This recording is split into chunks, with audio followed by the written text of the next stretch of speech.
अगला उनका क्वेश्चन था कि अक्सर लोग कहते हैं कि जब ये बड़ा होगा तो एलर्जी ठीक हो जाएगी, क्या ये बात ठीक है? अब उसमें ये एक थ्योरी थी जिसमें ये समझा जाता था कि जैसे आपकी उम्र ज़्यादा होती है तो आपका इम्यून सिस्टम बेटर होता है और आप एलर्जी को बेटर टॉलरेट कर सकते हैं। लेकिन जो न्यू स्टडीज़ है, न्यू रिसर्च है उसमें ये पता चला है कि ये सिर्फ़ 100 में से 25% यानी हर 4 में से 1 आदमी जो है वो बेहतर हो सकता है, लेकिन वो आदमी बेहतर होगा जिसकी डाइट अच्छी है, जिसका एनवायरनमेंट ज़्यादा पॉल्यूटेड नहीं है। तो ये अब तकरीबन नामुमकिन है अब हमारे माहौल में। जिस तरह अगर आप गाँव में रहें या आप शहर में रहें तो डस्ट है, धुआँ है, पोल्लन्स हैं, तो ये तकरीबन अब ये बात सही नहीं है।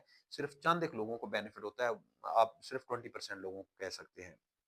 बाकी जो लोग हैं उनको ये वेट नहीं करना चाहिए कि इतनी उम्र हो जाए तो हम इलाज करें।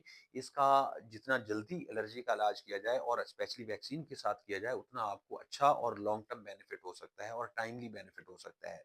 लेकिन जितना इसको आप लेट करें या वक़्ती कंट्रोल करते रहें और या टाइम से वैक्सीन ना करवाएँ तो ये फिर लाइफ लॉन्ग एलर्जी आपको तंग करती है। जिन लोगों को है वो बेहतर जानते हैं, ये सारी उम्र भी बाज़ अवत आपको रहती होती है। वो आँखों की एलर्जी हो या जिस्म के किसी और हिस्से की एलर्जी हो। इसलिए इसको टाइमली डायग्नोज़ करवाएँ और अपना वैक्सीन के साथ इसका इलाज